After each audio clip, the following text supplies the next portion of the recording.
మా సమస్తం పోయిన తర్వాత ఉన్నాడు. కాబట్టి ఈ రాత్రికాల సమయంలో ఆయన చిత్తం ఏమిటంటే ప్రతి విషయంలో మన జీవితంలో దేవుడు మేలే చేయని కీడే చేయని ఏది చేసినా సరే మనం ఎలాగ ఉండాలి అంటే ఆయన్ని కనపరిచే వారిగా ఉండాలి, ఆయనకి కృతజ్ఞత చెప్పేవారిగా ఉండాలి. ఎప్పుడు కూడా ఆ దేవుణ్ణి దూషించే మనసు మనలో రాకూడదు.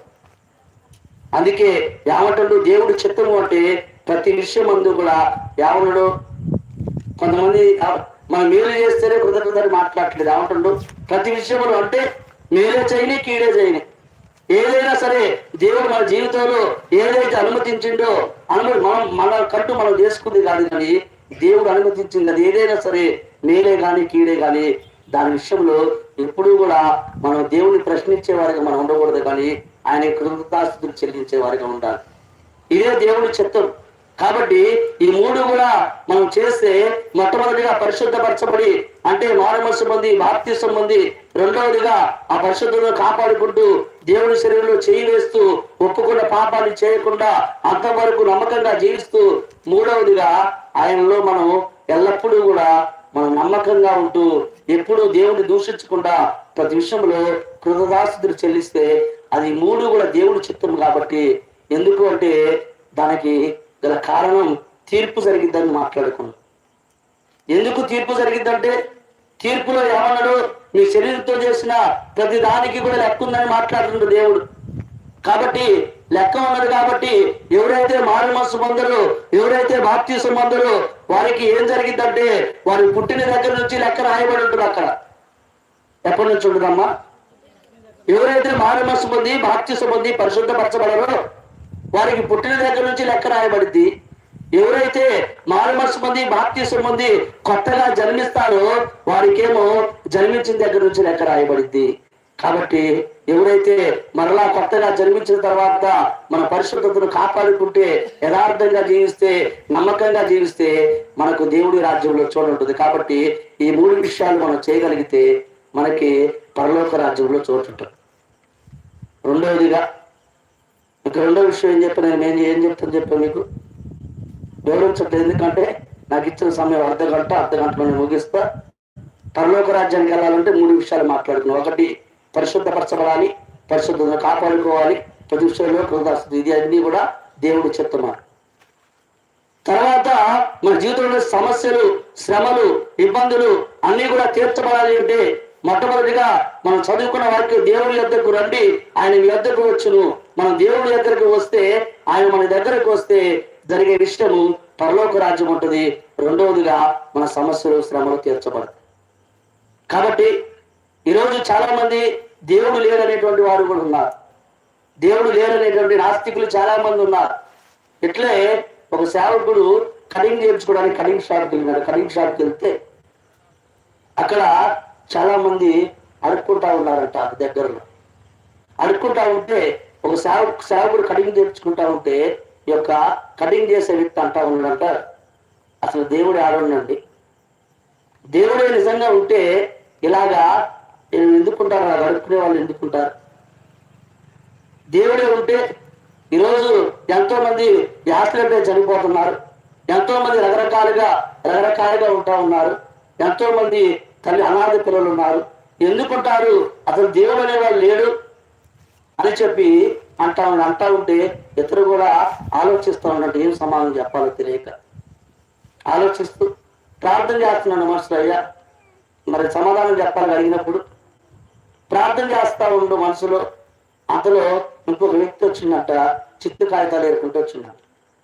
చిత్తు కాగితాలు ఏరుకుంటూ వస్తే అప్పుడు చెప్పిందంట, ఈ ఊర్లో మంగళూరు లేరనుకుంటుగా అన్నాడు. ఏమన్నాడు? మంగళూరు లేరనుకుంటుగా అన్నాడు. ఏందయ్యా అట్టాడు, నీకు జాతనే ఉన్నా నేనంటే, మరి అదేందయ్యా ఉంటే మరి ఆయన గడ్డ ఎందుకు గడ్డ పెంచుకున్నాడు, అది చిత్తు కాలేదు అర్థం చూసినవా, ఎంత గడ్డ ఉందో చూడ, ఇంటికెళ్ళింది అనేసరికి ఎమ్మటే ఆయన అంట, అదేందా అట్ట అంటూ ఆయన చేయించుకోకపోతే నేనేం చేశాను? ఆయన చేయించుకుంటేనే కదా నేను చేసేది. ఆయన నా దగ్గరకు వచ్చి చేయమంటే నేను చేస్తా.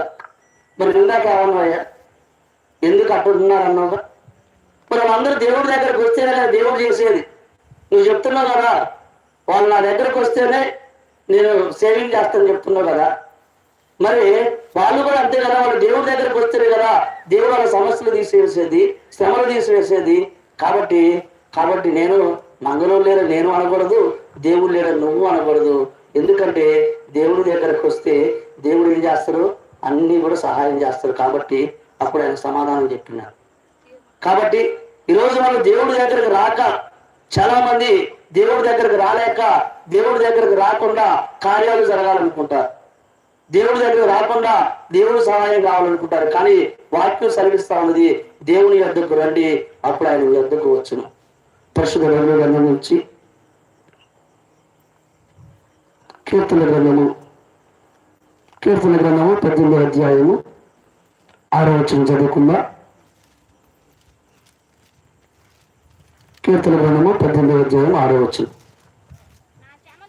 నా శ్రమలో నేను యెహోవాకు మొరపెట్టుదుని, నా దేవునికి ప్రార్థన చేసిదిని, ఆయన తన ఆలయములో ఆలకించి నా ప్రార్థన అంగీకరించి నా మొర ఆయన సన్నిధిని చేరి ఆయన చెవులకు వచ్చిన వచ్చారు.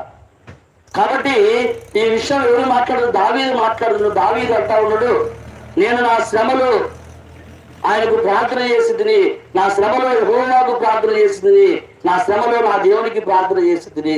కాబట్టి మొట్టమొదటిగా మనం ఏం చేయాలంటే, శ్రమలో ఉన్నప్పుడు, బాధల్లో ఉన్నప్పుడు, కష్టాల్లో ఉన్నప్పుడు మొట్టమొదటిగా దేవుడి దగ్గరకు రావాలి. దేవుడి దగ్గరకు వచ్చిన మనము ఏం చేయాలంటే, దావీదు అంటా ఉన్నాడు, నేను నా శ్రమలో యెహోవాకు మొరపెట్టుతిని, నా శ్రమలో నేను నా దేవునికి ప్రార్థన చేసితిని. ఎందుకు మాట్లాడుతున్నాడు? రెండు మాటలు ఎందుకు చదివారు మాట్లాడుతున్నాడు? ఒకటేమో యెహోవాకు ప్రార్థన చేశా, రెండోదేమో నా దేవునికి ప్రార్థన చేశా. రెండు ఒకటి కాదా? ఆయన ఏమంటుందంటే, 2 సార్లు ఆయన చెప్పే మాట ఒకటే, నా శ్రమలో ఉన్నప్పుడు, నా బాధలో ఉన్నప్పుడు, నా బాధలు ఎవరికి చెప్పుకోలేదు, కానీ నా బాధలు ఒకటే ఆయనకే చెప్పుకుని. ఎవరంటే ఆయనే నా దేవుడు. నేను ఎవరైతే పూజిస్తా ఉన్నానో ఆ దేవుడికి నా యొక్క ప్రార్థన, నా యొక్క శ్రమ చెప్పుకున్నా, యెహోవాకు నేను ప్రార్థన చేశా అని చెప్పి మాట్లాడుతున్నాడు. కాబట్టి ఆయన ప్రార్థన చేస్తేనంట, ఆయన ప్రార్థన దేవుడు ఆలకించి జవాబిచ్చిందంట. అందరూ ఒకసారి హల్లెలూయా చెప్పండి. ఆయన ప్రార్థన ఆలకించిందంట. మీరు ఎలాగో ప్రార్థన చేస్తే దేవుడు ఆలకించిందంట అంటారు.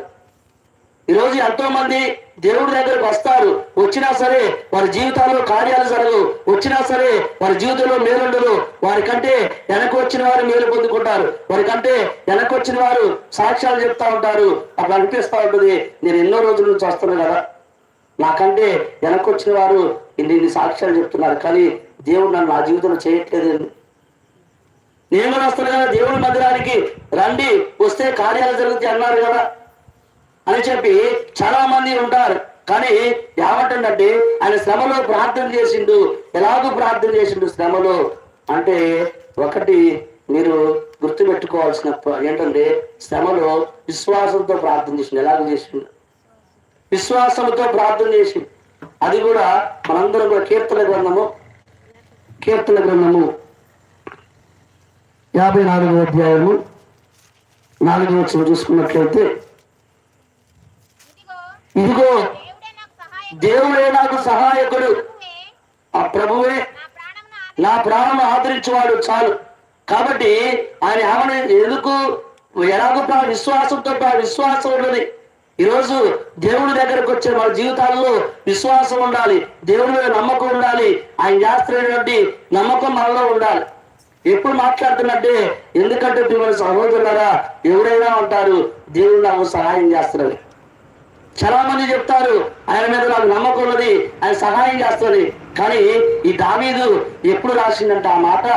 అక్కడే కీర్తన గ్రంథం 54వ అధ్యాయం మనం చదువుకున్నాం కదా, 54వ అధ్యాయంలోనే పైన రాసి ఉంటుంది ఎప్పుడు రాసిందనేది. ఎప్పుడు రాసిందంటే, దావీదు సౌలు యొక్క భయంతో వెళ్ళి జీపు అనేటువంటి అరణ్యంలో నక్కుంటే, ఆ నక్కునే విషయము ఆ అరణ్యపు వాసులు వెళ్ళి చెప్తారు, అయ్యా మీరు ఎదుగుతున్నటువంటి దావీదు ఎక్కడో లేడు, ఇగో మా అరణ్యంలో ఉందని చెప్తారు. అక్కడ పైన రాసి ఉంటుంది కీర్తన 54వ అధ్యాయంలోనే పైన ఎప్పుడు రాసింది రాయబడి ఉంటుంది. అందుట్లో చూసుకున్నట్లయితే అదే మాట మరలా మొదటి సమూయేలు గ్రంథము 26వ అధ్యాయం 1వ వచనం చూసుకుంటే అక్కడ కూడా రాయబడి ఉంటుంది, సౌలు యొక్క దావీదు వెళ్ళి జీపు అనే అరణ్యములో నక్కుంటే అక్కడ వాళ్ళు వెళ్ళి చెప్పినట్లుగా 1 సమూయేలు 26:1